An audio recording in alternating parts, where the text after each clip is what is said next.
तू रे माझा मित्वाच्या आजच्या भागाची सुरुवात होते ईश्वरीने आडावपासून. तर आता इथे अर्णव आणि ईश्वरी आलेले असतात एका ठिकाणी. तर दोघे घाबरलेले असतात. तेवढ्यातच त्या धुमाळला बघतात. धुमाळ पण त्यांना बघतो.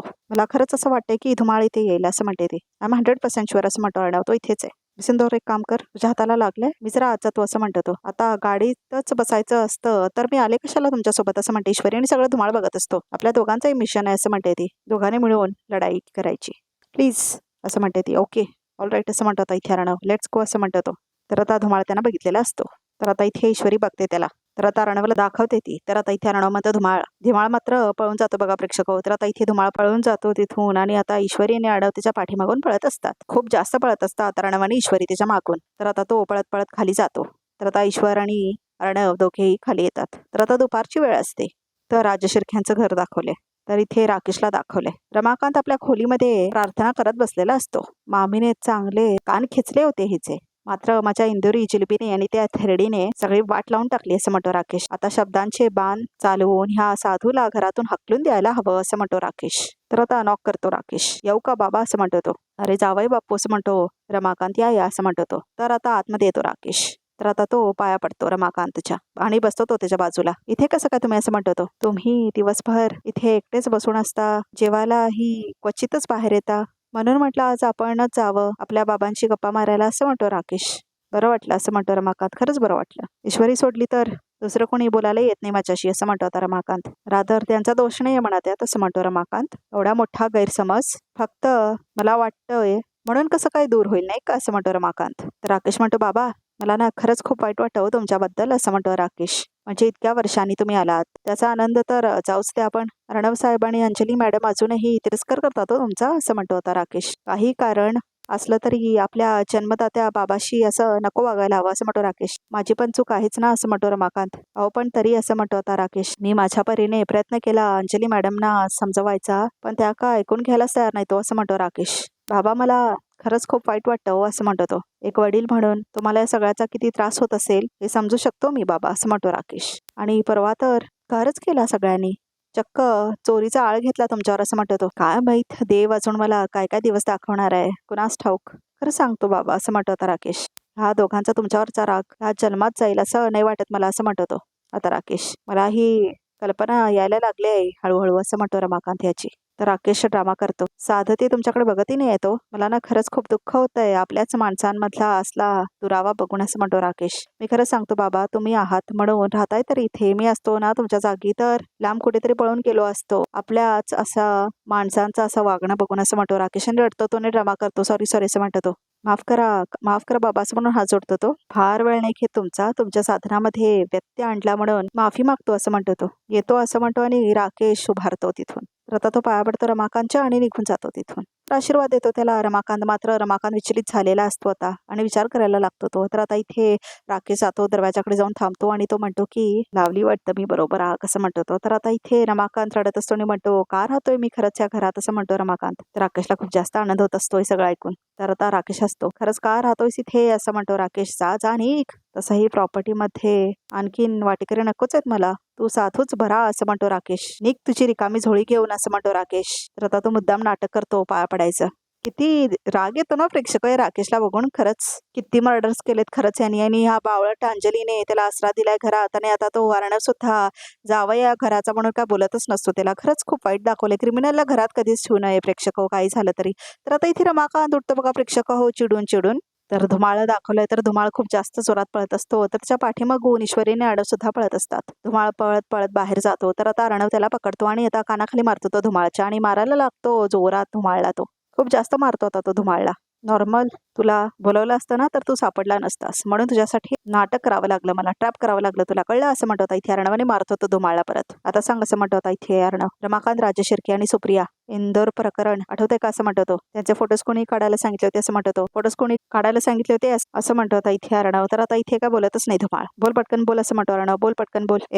शेवटचं आहे तुला, अशी बदनामी करे ना तुझी, तोंड दाखवायला उरणार नाहीस कुठे असं म्हणतो अर्णव. कळलं, कारण आता रिटायर होणार असतो ना धुमाळ. त्यामुळे आता अर्णव धमकी देतो त्याला, तू आता रिटायर होणार आहेस ना, तर आता बघ तुझी कशी बदनामी करतो ते म्हणून. तर आता बोल म्हणतो अर्णव, बोल, कोणी फोटो काढायला सांगितले होते तुला, असं म्हणतो धुमाळला तो. पोलिसांना सांगितलं ना, 3rd डिग्री देतील ना तुला, बोल पटकन, असं म्हणतो अर्णव आणि मारतो तो परत धुमाळला. बोल, कोणी सांगितलं होतं, असं म्हणतो अर्णव. बोल बोल, असं म्हणतो तो. कोणाच्या सांगण्यावरून केलं असं म्हणतो तो. सगळं सांगतो असं म्हणतो धुमाळ. प्लीज प्लीज मला मारू नका असं म्हणतो तो. बोल बोल, असं म्हणतो अर्णव. साहेब, असं म्हणतो धुमाळ. तर आता रेकॉर्डिंग चालू करते ईश्वरी. साहेब, ह्यात माझी काही चूक नाही असं म्हणतो धुमाळ. मला एका बाईने पैसे दिले होते, तिने सांगितलं होतं की रमाकांत, राजेश शिर्के आणि सुप्रियाच्या तशा अवस्थेत फोटो काढायचे असं म्हणतो तो, आणि पेपरमध्ये छापून त्याची बदनामी करायची म्हणून. साहेब, मी तसंच केलं असं म्हणतो धुमाळ. पैशांसाठी केलं, त्या दोघांमध्ये तसं काहीच नव्हतं असं म्हणतो आता धुमाळ. कोण दिले पैसे असं म्हणतो अर्णव. बोल, कोण होती ती बाई असं म्हणतो तो. नाव सांग असं म्हणतो तो. ती बाई असं म्हणत असतो आता इथे धुमाळ. तेवढ्यातच रिव्हॉल्वर येते बाहेर. बोल लवकर असं म्हणतो अर्णव. हो असं म्हणतो धुमाळ. अरे बोल ना, नाव सांग त्या बाईचं असं म्हणतो आता इथे ईश्वरी. सांगतो असं म्हणतो तो. ती बाई. तेवढ्यातच रिव्हॉल्वर चालू होते आणि पाठीमागून मारतात धुमाळला. तर आता धुमाळला पाठीमागून गोळी लागते. ए असं म्हणतो आता अर्णव. ए काय होतंय असं म्हणतो तो. तर आता तो पडतो अर्णववरती. धुमाळ धुमाळ असं म्हणतो आता अर्णव. तर आता काय असं म्हणतो अर्णव. ए असं म्हणतो तो. तर बंदूकने कोणीतरी गोळी मारलेली असते धुमाळला, बहुतेक वल्लरीने मारलेली असते बघा प्रेक्षक हो. तर आता इथे धुमाळ पडलेला असतो खाली. तर आता दोघे घाबरतात, अर्णव आणि ईश्वरी. हे असं म्हणते आता इथे ईश्वरी, हे भगवान, ह्याला कोणीतरी गोळी मारली असं म्हणते ईश्वरी. ए असं म्हणतो आता इथे अर्णव. धुमाळ. तर आता अर्णव इकडे तिकडे शोधायला लागतो कुठे आहे ती बाई म्हणून. तर ईश्वरी पण शोधायला लागते. सर असं म्हणते ईश्वरी, आपल्याला ना हॉस्पिटलला न्यायला हवं ह्याला. त्या बाईचं नाव अजून नाही सांगितलं याने. आपला लास्ट चान्स आहे हा. ह्याचं काय बरं वाईट झालं ना तर हा आमचा लास्ट चान्स आहे असं म्हणते ती. मी सिंदूर असं म्हणतो अर्णव. कोणी गोळी मारलं असेल याला असं म्हणतो तो. नाही माहिती, पण ते जाऊ द्या, आपण ह्याला हॉस्पिटलला न्यायला हवं याला असं म्हणते आता ईश्वरी. काहीतरी करा प्लीज, काहीतरी करा असं म्हणते ईश्वरी. तर आता विचार करत असतो अर्णव. तर आता तो विचार करत असतो. तर आता तो कॉल करतो. Hello police station, Arnav Rajesh Shirke बोलतोय असं म्हणतो. तर आता राजेश शिर्केंचं घर दाखवलंय. तर आता रमाकांत झोळी घेऊन बाहेर आलेला असतो. तर आता इथे राकेश बघतच असतो त्याला. तर आता अंजली तिथेच असते आणि आजी सुद्धा. तर रमाकांत झोळी घेऊन जात असतो. थँक्यू असं म्हणत असतो आता इथे अविनाश. तर रमाकांत जात असतो. तर आता तो पाया पडतो आजीच्या. निघतो असं म्हणतो तो. तर कळतच नाही त्यांना काय झालं म्हणून अचानक. तर आता वल्लरी आणि राकेशला आणत होतो. जमलं तर माफ करा मला असं म्हणतो रमाकांत. तुम्हाला एक दिवस नक्कीच जाणीव होईल की हा रमाकांत प्रत्येक बाबतीत प्रामाणिक होता असं म्हणतो रमाकांत. तर राकेश म्हणतो, बाबा हो नको जावे बापू, नका थांबू असं म्हणतो रमाकांत. निघतो असं म्हणतो आता रमाकांत. तर वल्लरीला खूप जास्त आनंद झालेला असतो. तर आता रमाकांत निघतो. तर तेवढ्यातच अर्णव आणि ईश्वरी येतात. तर ते घरी आलेले असतात. तर आता सुप्रिया सुद्धा आलेली असते. ती पाठीमागे बसलेली असते गाडीच्या. तर आता तिला घेऊन आलेले असतात अर्णव आणि ईश्वरी. तर चला तसं म्हणतात इथे अर्णव. तर आता सांत्वना देते तिला ईश्वरी आणि तिचा हात पकडते आपल्या हातात. तर आता तिघे आतमध्ये येतात. तर रमाकांत येत असतो बाहेर. तर सुप्रिया बरोबर तिच्या समोर येऊन उभारते. तर रमाकांत आणि सुप्रिया एकामेकांसमोर येऊन थांबलेले असतात. तर आता वल्लरी आत जाते, कारण आता सुप्रिया तिला बघेल म्हणून.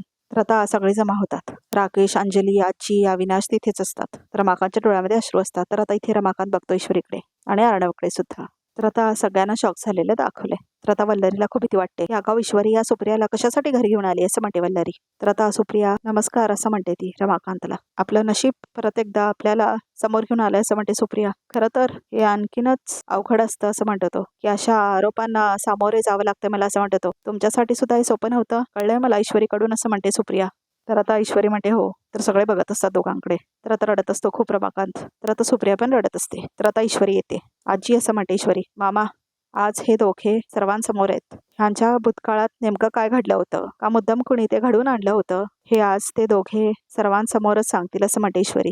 आई असं म्हणते ईश्वरी, बाबा तुम्हा दोघांची काही चूक नसताना तुम्ही खूप काही भोगलंय, खूप बदनामी सहन केले तुम्ही असं म्हणते ईश्वरी. पण आज तुम्हाला मौका मिळालाय सगळ्या जगाला सांगायचं असं म्हणते आता इथे ईश्वरी, की त्या हॉटेलच्या रूम मध्ये तुम्ही दोघे एकत्र होता पण तुमच्या मनामध्ये काही नव्हतं असं म्हणते ती. तुम्हा दोघांना कोणीतरी मुद्दाम अडकवलं होतं आणि ते कोणी अडकवलं होतं हे आज सगळ्यांना कळलेलं असं म्हणते आता इथे ईश्वरी. तर सगळ्यांना धक्का बसलेला दाखवलंय. ज्या घटनेमुळे तुमचं आणि तुमच्या कुटुंबाचं आयुष्य कायमचं बदलून गेलं, ती घटना आणि तो दिवस आज पुन्हा आठवण करायचंय तुम्हाला असं म्हणते आता ईश्वरी. तर आता दोघांनाही दुःख होतं, रमाकांतला पण आणि सुप्रियाला पण. आणि वल्लरी लांब थांबून सगळे बघत असते लपून छपून. तर रमाकांत रडायला लागतो. मला माहिती आहे बाबा तुम्हाला खूप तकलीफ होणार आहे या सगळ्याने, पण तुमच्या मुलांचं परत प्रेम मिळवण्यासाठी आणि सात्विका आईंच्या आत्म्याला शांती मिळू दे म्हणून हे तुम्हाला करावं लागेल असं म्हणते आता इथे ईश्वरी. रमाकांत खूप जास्त रडत असतो. प्लीज असं म्हणते ईश्वरी, सांगा सगळं असं म्हणते ती. तर आता रमाकांत बोलायला लागतो. त्या दिवशी इंदोरमध्ये हॉटेल ब्लू गार्डन मध्ये मी माझ्या एका बिझनेस मीटिंगसाठी गेलो होतो आणि मीटिंग होती म्हणूनच मी ऑफिसला न जाता थेट हॉटेलवरच गेलो होतो असं म्हणतो होता रमाकांत. तर आता रमाकांतला दाखवलंय फ्लॅशबॅक मधून कसं तो बसलेला असतो त्याच्या रूम मध्ये. तर आता ईश्वरी म्हणते, यावेळी आई तुझा दिवस कसा चालू झाला होता तुझा आई, असं म्हणते ईश्वरी. माझ्या माहेरची परिस्थिती हलाखीची होती असं म्हणते आता इथे सुप्रिया. म्हणून ग्रॅज्युएशन नंतर मी नोकरीच्या शोधात होते आणि एक दिवस मला समजलं की इंदोरचे प्रसिद्ध उद्योगपती रमाकांत राजशिर्के नोकरीसाठी इंटरव्ह्यू घेणार आहेत. काय असं म्हणतो आता इथे रमाकांत.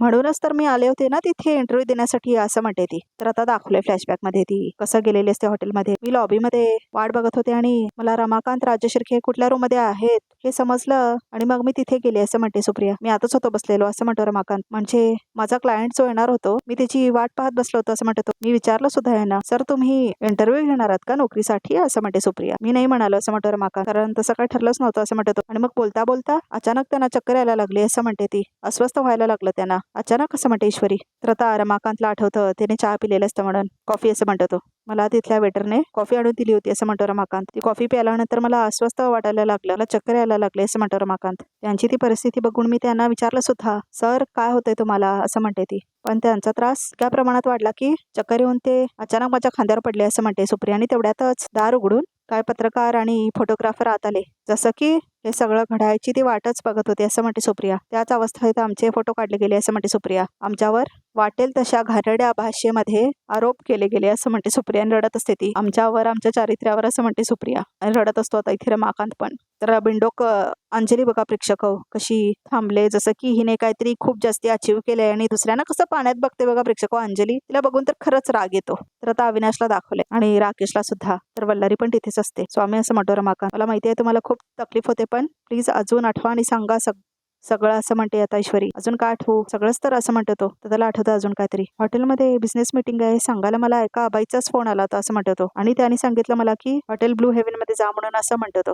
मला पण एका बाईने सांगितलं की तुम्ही हॉटेलवर इंटरव्ह्यू घेणार आहात म्हणून असं म्हणते ती. काय असं म्हणतो आता इथे रमाकांत राजशिर्के नाही भेटणार तुम्हाला इथे घरी असं म्हटलेली असते ना ती बाई, म्हणजेच वल्लारी. बिझनेसची कामं घरी नाही करत ते असं म्हटलेली असते ती. हो का, मग आता असं म्हटलेली असते सुप्रिया. काळजी नका करू, मी आहे ना, मी भेट घडून आणेन तुमची असं म्हटलेली असते ती. म्हणजे तुम्ही इंटरव्ह्यू घेणारच नव्हता असं म्हणते सुप्रिया. याचा अर्थ ती बाई चक्क खोटं बोलली माझ्याशी असं म्हणते सुप्रिया. अर्थात असं म्हणतो रमाकांत. आणि तीच बाई काही दिवसांपूर्वी मला मुंबईत दिसली होती असं म्हणते आता सुप्रिया. तर कसं सुप्रियाने गाठलेलं असतं वल्लरीला आणि तिला पकडलेली असते ना फ्लॅशबॅक मध्ये दाखवलंय ते. आजही अजूनही मला तिचा चेहरा नीट आठवतोय असं म्हणते सुप्रिया. वा असं म्हणते अंजली. वा वा असं म्हणून ती टाळ्या वाजवायला लागते. हे तर म्हणजे उंदराला मांजराचं साक्ष असं झालं असं म्हणते अंजली. किती बिंडोक दाखवले खरंच अंजलीला बघा प्रेक्षक. म्हणजे तुमचं म्हणणं आहे की तुम्ही दोघेही निर्दोष आहात असं म्हणते अंजली. आणि जे काय केले त्या बाईने केलंय आणि तुम्ही त्या बाईला आता शोधण्यात वेळ घालवणार नाही का, कशावरनं हे खोटं बोलत नाही तुम्ही असं म्हणते आता अंजली. तर आता इथे खरं बोलतोय आम्ही असं म्हणते सुप्रिया. तर राकेशला आनंद होतो ऐकल्यावर. तर आता अर्णव म्हणतो, गुड क्वेश्चन ताई, मला वाटलंच होतं तू असा प्रश्न विचारशीलच. काय ना आपल्याला इतकी सवय झाली आहे ना समोरच्यावर सतत आरोप करायची. एनिवे असं म्हणून तो आता सगळ्यांना बोलवतो त्याच्या फोनकडे. हे बघ पुरावा हवा होता ना तुम्हाला असं म्हणतो आता इथे अर्णव. हे काय पुरावा असं म्हणतो तो. तर व्हिडिओ प्ले करतो तो. मामी कुठे असं म्हणते ईश्वरी. नाही म्हणजे ज्यांना हे सगळे पुरावे हवे होते त्या मामीच इथे नाहीत असं म्हणते ईश्वरी. कुठे आहेत ते असं म्हणते आता ईश्वरी. आता ह्या सुप्रियाने मला पाहिलं आणि तिचं तोंड उघडलं तर मी संपलेच असं म्हणते वल्लरी. तर आता इथे अविनाश म्हणतो, अगं आता होती इथेच पण का माहित नाही येईल ती, तू दाखव ना पुरावा असं म्हणतो अविनाश. तर आता इथे व्हिडिओ चालू करतो तो. मला का बाईने पैसे दिले होते, तिने सांगितलं होतं की रमाकांत राजशिर्के आणि सुप्रियाच्या तशा अवस्थेत फोटो काढायचे आणि पेपरमध्ये छापून त्यांची बदनामी करायची. मी तसंच केलं साहेब असं म्हणतो धुमाळ. पैशांसाठी केलं असं म्हणतो तो. त्या दोघांमध्ये तसं काहीच नव्हतं असं म्हणतो तो. कोण आहे ती बाई, कोण आहे ती बाई असं म्हटलं सोना अर्णव. बोल कोण होती ती बाई असं म्हणतो अर्णव. कोण होती ती बाई, नाव काय हा असं म्हणते आता ईश्वरी. नाव सांग असं म्हणतो अर्णव. सांगतो असं म्हणतो तो. बाई असं म्हणतो तो. तेवढ्यात त्याला पाठीमागून गोळी लागलेली असते. सगळेजण बघतात. तर आता सगळ्यांना धक्का बसतोय बघून. तर वल्लारीला मात्र आनंद झालेला असतो. मूर्ख, वल्लारीला पकडणं एवढं सोपं नाही आहे असं म्हणते वल्लारी. पण आता मला मात्र काहीतरी डोकं चालवावंच लागेल असं म्हणते ती. अरे अर्णव काय रे असं म्हणतो अविनाश. हा पत्रकार धुमाळ हा बाईचं नाव सांगणारच होता, इतक्यातच त्याला कोणीतरी गोळी मारली असं म्हणतो आता इथे Arnav. But don't worry, be safe. त्याला आम्ही ऍडमिट केले आणि पोलीस इन्व्हेस्टिगेशन चालू आहे असं म्हणतो अर्णव. तर सगळं ऐकते आता वल्लारी. पण तुम्हाला कळतंय का ती बाई किती डेंजरस आहे ते, कुठल्याही तराला जाऊ शकते ती कुणालाही मारू शकते असं म्हणतो अर्णव. तर आता इथे आजी बघते सुप्रियाकडे. तर आता आजी येतात सुप्रियाकडे. तर आता ती हात जोडते. सुप्रिया शक्य असेल तर मला माफ करा असं म्हणते आजी. तुमच्याबद्दल उगाचच खूप मोठा गैरसमज करून घेतला असं म्हणते ती. तर सुप्रिया म्हणते आई तुम्ही नका माफी मागू असं म्हणते ती. तुमचा दोष नसताना तुम्हाला इतकं सहन करावं लागलं असं म्हणतात आजी. तर रमाकांत पण खूप भावूक झालेला असतो. अर्णव म्हणतो फक्त तिनेच नाही मी सिंदूरने पण खूप सहन केले असं म्हणतो अर्णव. तर आता अविनाश येतो आणि रमाकांतसमोर थांबतो. भाऊजी सुप्रिया वहिनी खरं तर आम्ही सगळेच तुमचे गुन्हेगार आहोत असं म्हणतो अविनाश. आम्हाला माफ करा असं म्हणतो तो हात जोडून. तर आता रमाकांत रडायला लागतो. खूप जास्त रडत असतो रमाकांत. ईश्वरी पण खूप जास्त रडत असते. आता तरी सगळ्यांना पटलंय ना असं म्हणतो अर्णव. मी सिंदुराने तिच्या आईशी किती घाणेरड्या वागलात ते असं म्हणतो अर्णव. तर वल्लरीला दाखवलंय. मला तर वाटलंच होतं असं म्हणतो राकेश. ईश्वरी मॅडम निर्मळ मनाच्या आहेत पण जाऊ दे आता सगळं चांगलं झालंय ना असं म्हणतो राकेश. आता सगळ्यांनी एकमेकांना माफ करून टाका. कुणी काही कमी जास्त बोललं असेल तरी असं म्हणतो राकेश. त्या अर्णवला कोण किडनॅप केलंय या लोकांनी कसं काय जाऊ दिलं बघा प्रेक्षक म्हणणार असतो अर्णव तरी या लोकांना काय विचारच नाही त्याचा. तर आता इथे परत सुप्रियाला दाखवलंय. तर आता ती सांत्वना करते आजीची. तर आता वल्लरी आतमध्ये असते तर जाऊन बसते ती आपल्या खोलीत. अंजली मॅडम असं म्हणतो राकेश. तर आता अंजली बघते सुप्रियाकडे. तर आता अंजली आतमध्ये निघून जाते. आओ आओ असं म्हणतो आता इथे राकेश. मात्र ती आत निघून गेलेली असते बघा प्रेक्षक हो. मी आलोच असं म्हणून राकेश आतमध्ये जातो अंजलीच्या पाठीमागे. तर आता अर्णव सांत्वना करतो ईश्वरीची. तर ईश्वरी पण हसते. किती वर्षांचे आणि किती मोठा गैरसमज दूर झाला नाही का आपला असं म्हणतो अविनाश. रमाकांतराव सगळ्या कुटुंबियांच्या मार्फत मी तुमची माफी मागते असं म्हणते ती हात जोडून. रमाकांत पण हात जोडतो. तर खूप जास्त रडत असतो रमाकांत. खूप जास्त रडत असतो तो. तर आता इथे सुप्रिया येते ईश्वरीकडे. ईशू तुमच्या प्रेमावर माझा पूर्ण विश्वास होता असं म्हणते सुप्रिया. मी म्हटलं होतं ना तुला की तुझ्या प्रेमाची ताकद कितीही मोठं संकट आलं तरी तुम्हाला हरवू नाही शकत असं म्हणते सुप्रिया. तर आता सगळे बघतात ईश्वरीने अर्णवकडे. मी पाया पडतो असं म्हणतो अर्णव. तर आता इथे अर्णव आणि ईश्वरी पाया पडतात सुप्रियाच्या. सुखी राहा असं म्हणते सुप्रिया. नांदा सौख्य बरं आहे असं म्हणते ती. बरं मी निघते आता असं म्हणते सुप्रिया. अहो असं कसं असं म्हणते आजी. आज खूप चांगला दिवस आहे. तोंड गोड करूनच जा असं म्हणते ती. नको असं म्हणते सुप्रिया. कधी एकदा घरी जाईन आणि ह्यांना हे सगळं सांगेन असं झालंय मला असं म्हणते सुप्रिया. काय खरं सांगू याने कधीही माझ्यावर शंका घेतली नाही पण आज इतक्या वर्षांनी माझ्या मनावरचं खूप मोठं ओझं उतरल्यासारखं वाटतंय मला असं म्हणते सुप्रिया. साहजिक आहे असं म्हणते आजी. येते मी असं म्हणते सुप्रिया. पुन्हा येईन मी असं म्हणते ती. निदान हळदी कुंकू तरी लावून जा असं म्हणते आजी. वल्लरी हळदी कुंकवाची क्वेरी घेऊन ये ग असं म्हणते आजी. तर वल्लरी बाहेरच येत नाही. वल्लरी वल्लरी असं ओरडत असतो अविनाश. की कुठे लपून बसले काय माहित असं म्हणतो. मी बोलू नंतर असं म्हणतो. आकाश बाबा राहते ना मी नंतर निवांत भेटेन त्यांना असं म्हणते सुप्रिया. आता मीही खायते असं म्हणते ती. तर आजचा भाग इथे संपतो बघा. तरी आपण काय ते. तर आता इथे वल्लरी वगैरे बाकी सगळे बसलेले असतात अविनाशच्या खोलीमध्ये. तर आता इथे रमाकांत सुद्धा आलेला असतो. तर आता आजी पण असतात तिथे. तर अविनाश असतो आणि ईश्वरीने आळव पण. त्या बाईला चांगली शिक्षा केली पाहिजे देवाने असं म्हणते आता इथे आजी. देव करेल तेव्हा करेल पण त्याच्या आधी मीच त्याला शिक्षा देणार असं म्हणतो अर्णव. तुम्ही निघून गेल्यामुळे माझ्या आईने सुसाईड केलंय ते तितकंच करायचं म्हणतो अर्णव. ह्या चुकीसाठी मी तुम्हाला कधीच माफ करणार नाही असं म्हणतो आता अर्णव. तर आता इथे रमाकांत ईश्वरीने अर्णव बोलायचं दाखवलंय. तर आता इथे अर्णव अजून चिडलेलाच असतो रमाकांत वरती. तुमचे बाबा तुम्हा दोघांना सोडून गेले. तुम्हाला तेवढा त्रास झाला तेवढाच त्रास त्यांनाही झालाय असं म्हणते ईश्वरी. तुला आम्ही किती वेळ तेच विचारणार असं म्हणतो आता इथे अर्णव. जोपर्यंत तुम्ही मोठ्या मनाने तुमच्या बाबाला माफ करत नाही तोपर्यंत मी तुम्हाला हा प्रश्न विचारतच राहीन असं म्हणते ईश्वरी. तर आता रिकॅप सुद्धा इथे संपतो. तर आमच्या चॅनलला नक्की सबस्क्राईब करा.